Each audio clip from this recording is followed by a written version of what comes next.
नमस्ते बच्चों, कैसे हैं आप सभी। मैं जूही चौधरी आप सभी को टॉपर क्लासेज के यूट्यूब चैनल पर स्वागत करती हूँ। जो मैं फर्स्ट चैप्टर पढ़ा रही थी उसका दीर्घ उत्तरीय पढ़ा रही थी ना, उसका एक क्वेश्चन और बचा है, वो आप लोग देख लीजिए, ठीक है। क्या है बच्चों क्वेश्चन देखिए। स्वामित्व क्या है, स्वामित्व के आधार पर क्या बच्चों, स्वामित्व के आधार पर संसाधन के विधि स्वरूप का वर्णन कीजिए। बच्चा क्वेश्चन क्या है, स्वामित्व के आधार पर संसाधन के विविध स्वरूप का वर्णन करिए। बच्चा हम पढ़ाए थे, ऑब्जेक्टिव में भी पढ़ाए थे, सब्जेक्टिव में भी पढ़ाए थे। स्वामित्व के आधार पर संसाधन कितने प्रकार के होते हैं बच्चों, 4 प्रकार। कितने प्रकार के होते हैं, 4 प्रकार के। पहला क्या होता है, व्यक्तिगत संसाधन। पहला क्या होता है बच्चा, व्यक्तिगत संसाधन। दूसरा क्या होता है, सामुदायिक संसाधन। दूसरा क्या है, सामुदायिक संसाधन। तीसरा है राष्ट्रीय संसाधन। तीसरा क्या है, राष्ट्रीय संसाधन। चौथा क्या है, अंतरराष्ट्रीय। बच्चों जब भी क्वेश्चन आएगा स्वामित्व के आधार पर संसाधन कितने प्रकार के होता है, तो 4 प्रकार के होते हैं। कितने प्रकार के, 4। पहला क्या है, व्यक्तिगत। क्या है पहला, व्यक्तिगत संसाधन। दूसरा क्या है, सामुदायिक संसाधन। दूसरा क्या है, सामुदायिक संसाधन। तीसरा है राष्ट्रीय संसाधन। चौथा क्या है, अंतरराष्ट्रीय संसाधन। अब देखिए, व्यक्तिगत संसाधन किसे कहते हैं, सामुदायिक संसाधन किसे कहते हैं, अंतरराष्ट्रीय संसाधन किसे कहते हैं, राष्ट्रीय संसाधन किसे कहते हैं, वो अब देखिए।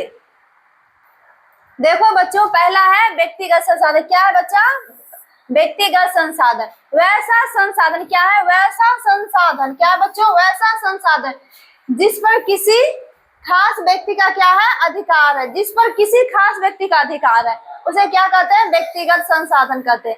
वैसा संसाधन जिस पर किसी खास व्यक्ति का अधिकार है तो उसे क्या कहते हैं, व्यक्तिगत संसाधन कहते हैं। जैसे पेन है बच्चों, पेन पर मेरा अधिकार है ना, तो ये हो गया व्यक्तिगत संसाधन। जैसे बोर्ड है, इस पर मेरा अधिकार, इसको क्या कहेंगे, व्यक्तिगत संसाधन। जैसे घर हो गया, घर पे अगर आपका घर तो आपका अधिकार होगा ना, तो उसे वो हो गया व्यक्तिगत संसाधन। दूसरा देखिए बच्चों, क्या है, सामुदायिक संसाधन। क्या है बच्चों, सामुदायिक संसाधन। वैसा संसाधन क्या है, वैसा संसाधन जिस पर किसी खास समुदाय की क्या है, वैसा संसाधन जिस पर किसी खास क्या है, किसी खास समुदाय का अधिकार होता है उसे क्या कहते हैं, सामुदायिक संसाधन कहते हैं। जैसे बच्चों मंदिर हो गया, मस्जिद हो गया, तालाब हो गया, नदी हो गया, इस पर सबका अधिकार होता है ना, इसमें क्या आएगा, सामुदायिक संसाधन में आएगा। ये ऑब्जेक्टिव में पूछेगा बच्चों। ये बच्चों राष्ट्रीय संसाधन क्या है, राष्ट्रीय संसाधन। वैसा संसाधन क्या, वैसा संसाधन जिस पर क्या, वैसा संसाधन जिस पर किसी राष्ट्र का क्या है, राष्ट्र का अधिकार होता है। क्या बच्चों, वैसा संसाधन जिस पर किसी राष्ट्र का अधिकार होता है उसे क्या कहते हैं, राष्ट्रीय संसाधन कहते हैं। क्या बच्चे कहते हैं, राष्ट्रीय संसाधन। देखिए, वैसा संसाधन जिसमें किसी राष्ट्र का मतलब किसी राष्ट्र का संसाधन हो उसे क्या कहते हैं, राष्ट्रीय संसाधन। जैसे रेलवे हो गई, रेलवे स्टेशन हो गया, उसमें सबका अधिकार होता है ना, पूरे जनता का अधिकार होता है, उसको क्या कहेंगे, राष्ट्रीय संसाधन कहेंगे बच्चों।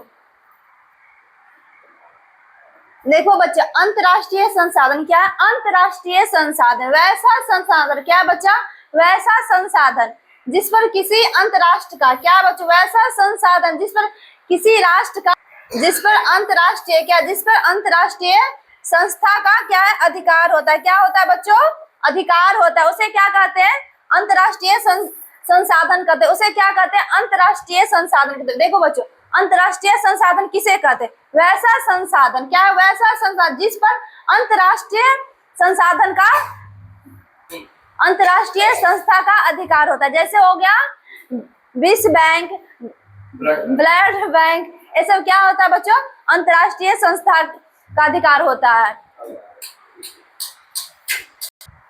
मेरे प्यारे बच्चों, पहला चैप्टर खत्म हो गया, उसको अच्छे से एक बार रिवीजन कर लीजिएगा, ऑब्जेक्टिव भी पढ़ लीजिएगा, सब्जेक्टिव भी, क्योंकि सब्जेक्टिव में एक है 2 नंबर का, एक 5 नंबर। एक क्वेश्चन दो क्वेश्चन पढ़ाए थे, वो 5 नंबर का है, और 2 नंबर भी है, वो अच्छे से पढ़ लीजिएगा।